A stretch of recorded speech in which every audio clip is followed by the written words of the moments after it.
Salam sejahtera. Dalam episod sebelum ini, kita bincang tentang masa.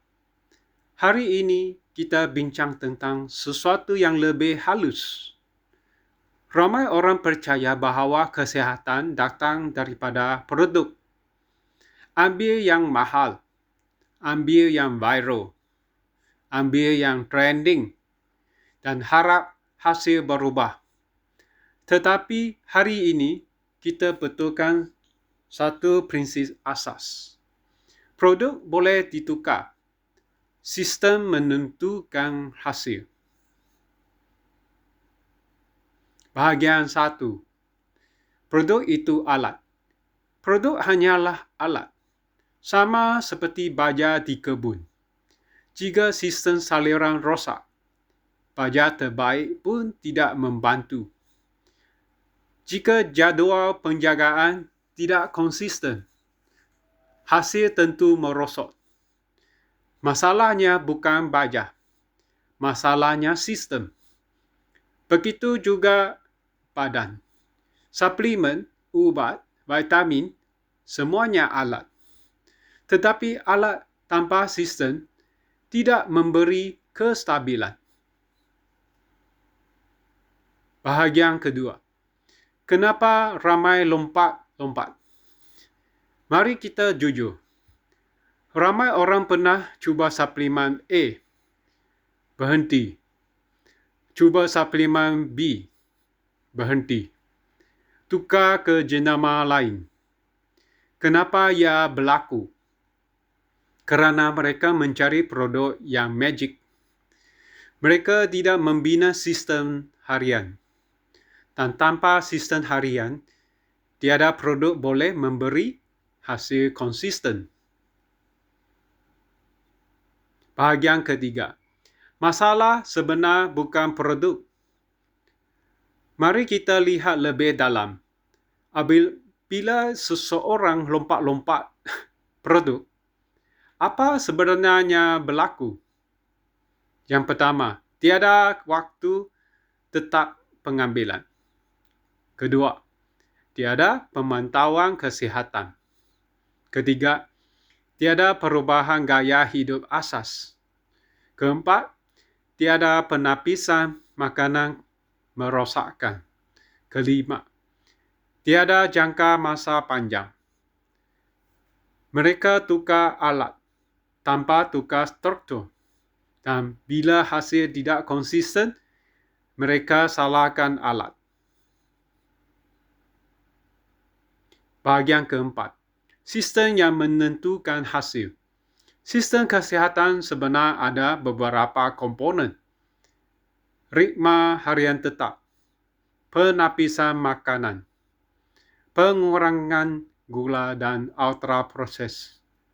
Tidur konsisten. Pergerakan asas. Pemantauan berkala.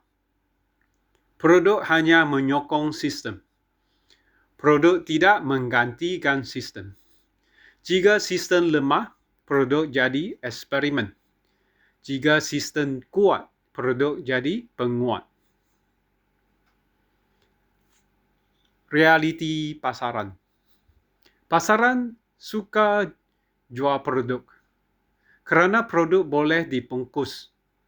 Produk boleh dipromosikan. Produk boleh ditukar. Sistem membosankan. Sistem perlahan. Sistem tidak glamour. Tetapi sistem yang membina hasil. Dan inilah sebab ramai orang sentiasa mencari yang baru. Kerana membina sistem memerlukan komitmen jangka panjang. Infrastruktur pemikiran. Tanya diri sendiri satu soalan.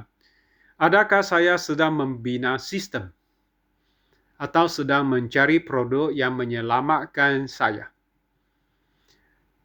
Jika anda masih tidur lewat, makan tidak terkawal, tidak pantau bacaan kesihatan, tiada jadual tetap, maka masalahnya bukan produk. masalahnya sistem. Prinsip besar. Mari kita ringkaskan dalam satu ayat penting. Sistem menghasilkan kestabilan. Produk menghasilkan variasi. Jika anda mahu kestabilan jangka panjang, bina sistem dahulu. Produk datang kemudian. Analogi terakhir. Bayangkan anda mahu bina rumah. Adakah anda beli sofa dahulu atau bina struktur asas? Ramai orang beli sofa kesihatan, tetapi bina struktur asas tanpa bina struktur asas metabolisme. Sofa cantik, rumah tidak kukuh. Itulah realiti lompat-lompat suplemen tanpa sistem. Penutup. Saya tidak kata produk tidak penting.